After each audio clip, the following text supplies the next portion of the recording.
Assalamualaikum warahmatullahi wabarakatuh. Bertemu lagi di video ke-9 apresiasi prosa fiksi. Kita akan membahas tentang angkatan 90 dan menganalisa karya sastra yang menonjol pada tahun itu. Baik, karya sastra di Indonesia pada kurun waktu setelah tahun 1990 ditandai dengan banyaknya roman percintaan dengan sastrawan wanita yang menonjol pada masa tersebut.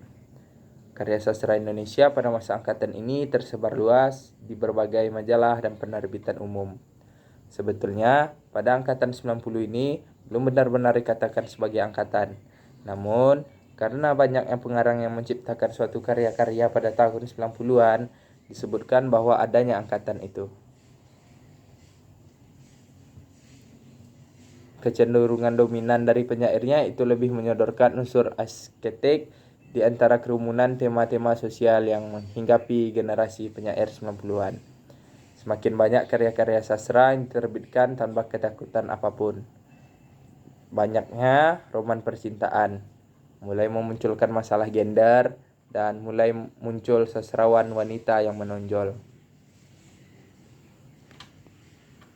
Di antaranya beberapa tokoh angkatan 90-an yang terkenal yaitu Ayu Utami, Jenar Mahesa Ayu, Ahmadun Yosi Herfanda, dan Hilman Wijaya. Banyak lagi tokoh-tokoh terkenal pada tahun itu. Kebebasan berpendapat pada angkatan 90 ini sudah banyak terlihat karena mereka tidak takut dalam menyampaikan karya-karya sastra pada masa itu.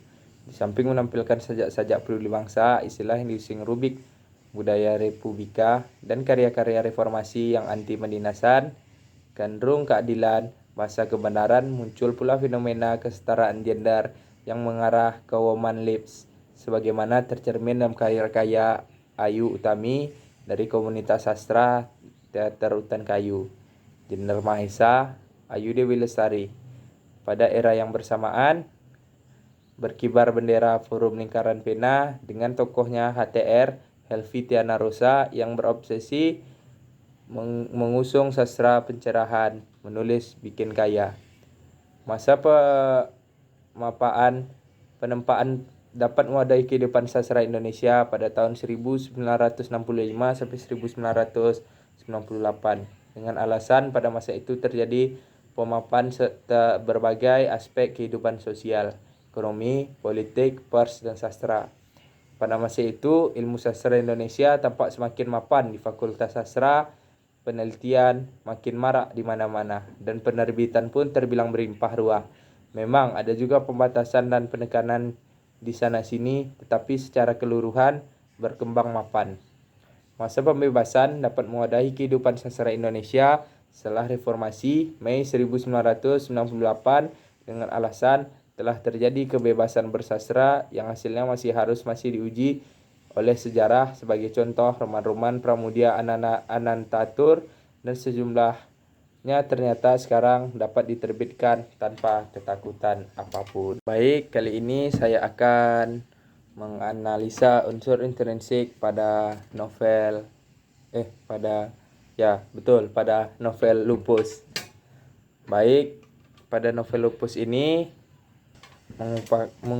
mengemukakan tema kehidupan sehari-hari keluarga Lupus.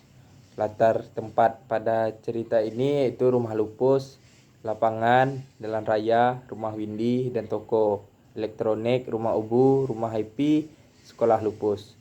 Latar waktu pagi hari, siang hari, sore hari, dan malam hari. Latar suasana menyenangkan, menggelikan, menyedihkan, tegang, dan lucu.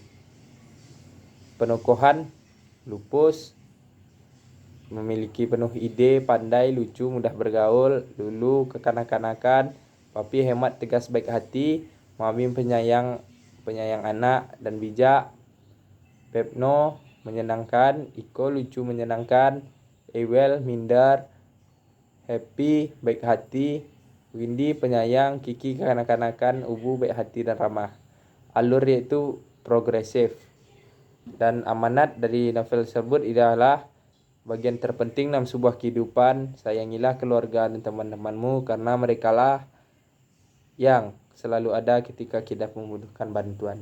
Sudut pandang dalam novel ini, sudut pandang orang ketiga, serba tahu, gaya bahasa menggunakan bahasa yang dipakai dalam kehidupan sehari-hari. Baik, mungkin hanya itu video saya pada kali ini. Lebih dan kurang saya mohon maaf. Wabillahi taufiq wal hidayah. Assalamualaikum warahmatullahi wabarakatuh.